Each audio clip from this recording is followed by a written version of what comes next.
Hola, ¿qué tal están? Ética, política y derecho. Se puede decir que solo a partir del Renacimiento, y en particular a partir de Nicolás Maquiavelo, las esferas de lo ético y lo político se van separando.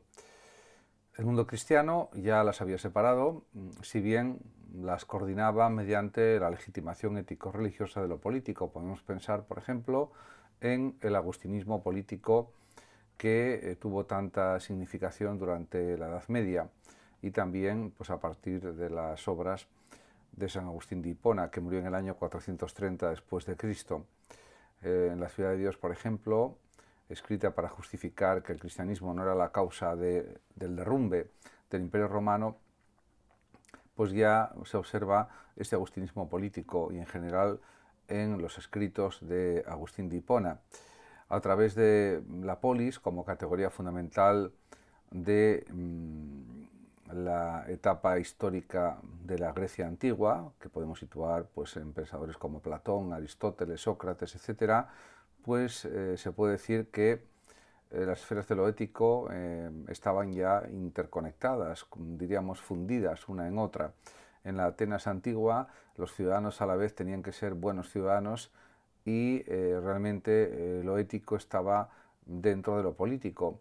Un político, si no era virtuoso, si no era bueno, pues no era aceptado.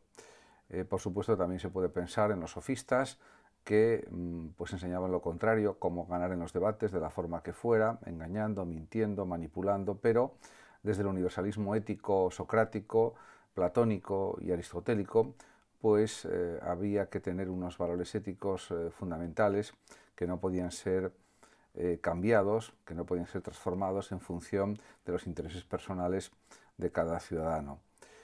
Por tanto, diríamos que ya a partir de la antigüedad griega, nociones como el bien, el valor, la virtud y el deber adquieren ya una significación enorme. Y la política se entiende como una ciencia, como un conocimiento que se ocupa del poder y del Estado.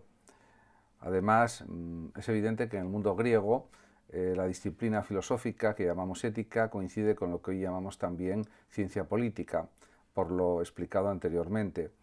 Y el carácter ético de la actividad política, de las instituciones políticas, era algo que se observaba, diríamos, de forma absoluta en la antigüedad griega. A partir de Maquiavelo, o sea, a partir del Renacimiento, podríamos decir, se van poniendo las bases para una ética no religiosa, o lo que es lo mismo para una ética secular, que en su desarrollo es paralela al pensamiento político. Realmente también hay que señalar que Heidegger, por ejemplo, establece que un código moral puramente privado y sin referencia al Estado era inconcebible para los griegos antiguos. Y para ellos, hombre y ciudadano, pues venían a ser términos sinónimos, eran lo mismo. Ya en la época del gran Estado romano, la ética empieza a refugiarse en la conciencia y se desentiende en gran medida de la política. Podemos también pensar, por ejemplo, en el estoicismo de Séneca, de Marco Aurelio, de Epícteto, etc. Desde la reflexión platónica, por ejemplo, está claro que la organización social y política debe intentar asegurar la felicidad o el bienestar de todos los súbditos, de todos los ciudadanos. Y por eso Platón establece una jerarquía entre guerreros, artesanos y sabios, que son los que gobiernan, y que supone la jerarquía y la división y la armonía entre las distintas partes del alma, entre la parte racional, la parte propia del coraje, de la fuerza, específica de los guerreros, y la parte concupiscible, que es la más característica de los productores. Sócrates, por ejemplo, pasa por ser el descubridor de una conciencia moral, de un daimon moral, podríamos decir también. Y la idea del bien, que es la idea clave en la teoría de las ideas platónica, el bien, la verdad y la belleza, pues también se establece como idea fundamental o como eje de la República o del Estado, eje ético-político, la búsqueda del bien en todos los sentidos pensables. Aristóteles también pues establece la identidad entre ética y política y para él resulta algo absolutamente incuestionable. Por otra parte, también Aristóteles señala en distintas obras que la vida solitaria es solo propia de los dioses o de los animales, pero no propia del ser humano. Es necesaria la amistad para llegar a ser feliz, la relación con los demás, y somos seres sociales, o como decía Aristóteles, el hombre es un ser político, zoon politikon, es un animal político.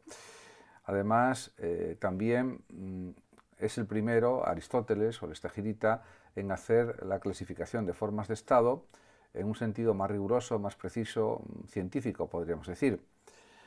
El cristianismo ya posteriormente retoma el problema de la conciencia moral también como esfera interior, y la separación o la escisión entre lo ético y lo político pues también propicia que se dé la secularización del universo ético y conceptual cristiano. En cambio, para Agustín de Hipona, la verdadera comunidad política es la que se constituye según la ley divina, por lo tanto, hay una dependencia del gobierno político del gobierno divino. Es también lo que se suele calificar como el derecho divino de los reyes. Y también pues, la ética puede actuar como un elemento de control y crítica de las realidades políticas, podríamos decir, terrenales, y también pues, actúa como un elemento legitimador. Para un teólogo y filósofo como Tomás de Aquino es evidente que las categorías aristotélicas se pueden subordinar a la idea de un legislador divino.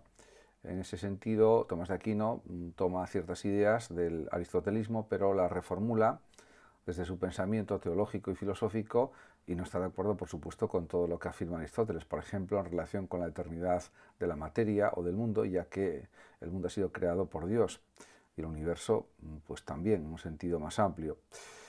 Por otra parte, también el poder temporal, desde la perspectiva cristiana, debe subordinarse al poder de la Iglesia, aunque esto es algo que fue también criticado por pensadores, por escolásticos de la talla de Guillermo de Ockham en distintas obras. Por ejemplo, en la que se titula En contra del poder tiránico o despótico del Papa, por ejemplo. Ahí Guillermo de Ockham, este gran monje franciscano, profesor de lógica, de filosofía, gran teólogo, etc., pues exige que el Papa tenga un poder en el ámbito religioso, espiritual, pero no en el ámbito político. Las dos esferas de poder tienen que estar netamente o claramente separadas, y es una idea pues, que podemos considerar muy actual, aunque sea propia del siglo XIV, vamos a poner, que es cuando fundamentalmente vivió Guillermo de Ockham, ya que nació a finales del siglo XIII y murió sobre el año 1349 por la peste negra en Alemania.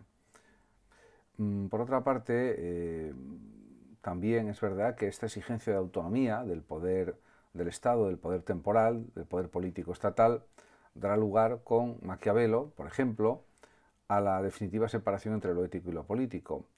Maquiavelo primero pues ensayó su explicación de lo político en términos de leyes o de constantes, y consideraba que la ciencia política moderna, actual, la propia de finales del siglo XV y principios del XVI, debía prescindir completamente de cualquier tipo de consideración ética o religiosa.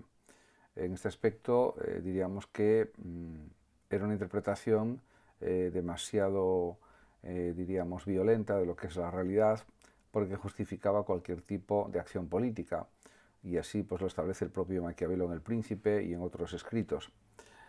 En relación con la reconsideración de lo político por parte de Locke, de Hobbes y de Rousseau, pues hay que considerar que es a la vez una nueva valoración de lo ético. Las constituciones políticas, se podría decir, apelan a valores éticos universales y a consideraciones de tipo moral también. Y en ese aspecto se puede también señalar que en el siglo XIX existe una coordinación entre lo ético y lo político a través de la corriente filosófica denominada utilitarismo, a través de filósofos como, por ejemplo, Jeremy Bentham, Stuart Mill, Jaime Mill, también el propio David Hume, etc. Bentham, por ejemplo, pues llega a través de Sigwith y Mill hacia las teorías del estado del bienestar. Y podemos ya hablar también de las teorías neocontractualistas de John Rawls, de Nozick, que son ya pensadores del siglo XX, y realmente pues anteriormente de Hobbes y de Locke. se puede considerar también que las tesis contractualistas establecen que las instituciones políticas fundamentales se basan en derechos inalienables de la persona, por lo tanto, derechos éticos que podemos considerar claramente individuales. En este aspecto también podemos preguntarnos si en la práctica todos los hombres son iguales o al menos poseen los mismos derechos, según la Declaración Universal de los Derechos Humanos y según los derechos establecidos por la Revolución Francesa y por la Revolución Americana de 1776 se puede entender de esta forma. Pero donde aparece más claro esto es precisamente en la Declaración Universal de los Derechos del Hombre, aprobada en la Asamblea General de Naciones Unidas el 10 de diciembre del año 1948. Voltaire ya en el siglo XVIII decía que la historia es el resultado de la lucha permanente entre el fanatismo de la verdad y el fanatismo de la mentira. Y Hegel pues hablaba también de un proceso evolutivo del espíritu que se ha transformado de tal manera que considera ese espíritu que los hombres son libres todos, y esto se puede observar también si consideramos la introducción del cristianismo en los pueblos. Lien, por ejemplo, considera que los derechos humanos nunca serán probablemente catálogos completos y definitivos de todos los derechos del hombre, pero lo que sí es verdad es que los derechos humanos funcionan o actúan no solo como ideal jurídico, como ideal legal, sino también como un código ético de primera categoría, en la que se basa la ética y la política. Además, claro, nunca se puede justificar la desigualdad en el ámbito legal, en el ámbito de los derechos y tampoco en el ámbito de la ética por razones muy contundentes, ya que sería como favorecer a los discriminados, a los menos favorecidos, en el sentido de que la desigualdad es posible, pero siempre que sea a beneficio de estos desfavorecidos, de estas clases desfavorecidas. Ahí sí podría haber desigualdad, pero lo que no es permisible es la gran desigualdad económica que existe actualmente en el mundo y que ha existido a lo largo de la historia, tanto en los siglos XV, XVI, XVII, XVIII, XIX, XX, como actualmente. En definitiva, hay que potenciar los valores éticos que permitan una convivencia pacífica, dialogante y sobre todo que permitan pues, una vida más justa, una justicia social universal.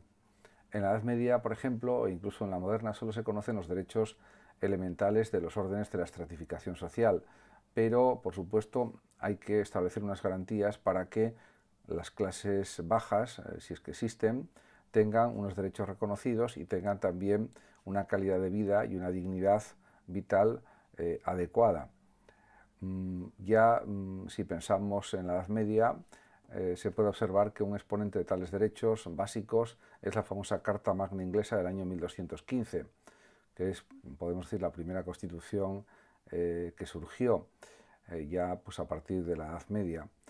Y podemos pensar que si el orden estamental limitaba las oportunidades de los hombres, consagrando su desigualdad social y política, esta tendría que ser una desigualdad mínima, pero no una desigualdad que cause la vulneración de estos derechos básicos humanos.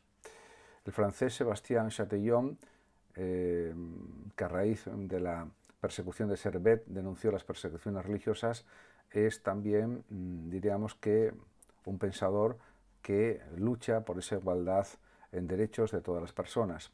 La Inquisición misma es un ejemplo claro de falta de respeto a los derechos individuales. Y se puede decir también que la tolerancia y la libertad religiosa y de conciencia al final se fueron imponiendo.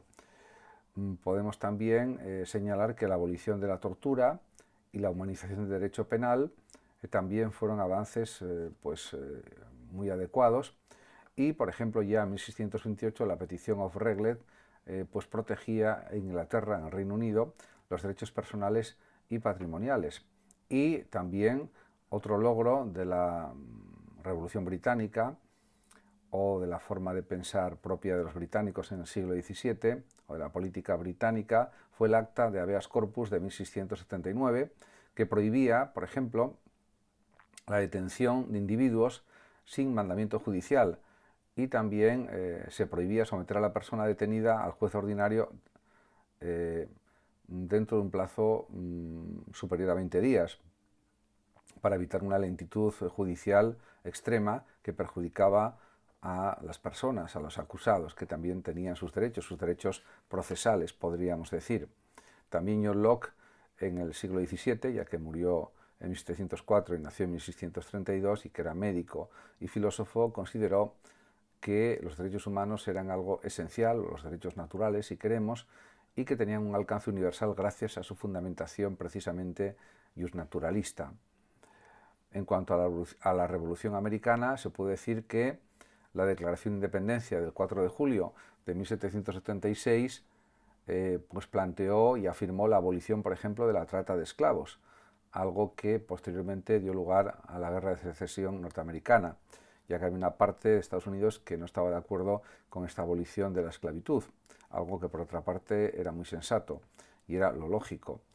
De hecho, podemos decir también